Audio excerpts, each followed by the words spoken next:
In this exercise tutorial, I'm going to be showing you how to do single leg plantar flexion on a step with your toes elevated. So this is a progression on a lot of the single leg calf raises or variations that you would have seen me do previously.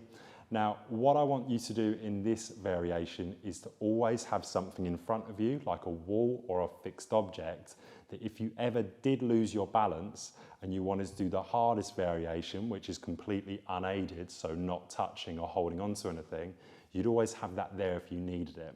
So how do we do it? So plantar flexion is simply to bring the foot forwards. So that's what we're going to be doing in this essential calf raise, right? So we've got the towel here that acts as the elevator of the toes. That's going to stretch out the bottom of the foot, our plantar fascia.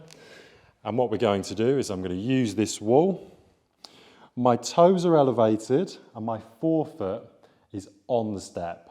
However, my midfoot and my heel are off the step. My hands are on like so. I'm going to flex the knee and I'm going to come up into my calf raise.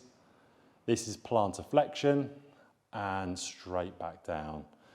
Once I'm in my original position, my start position, I'm going to come straight back up and slowly back down. I'm going to repeat this for my desired amount of repetitions. And once you get really good at it and you're progressing and you're getting better, then you can decide to bring your hands off the wall for that progression.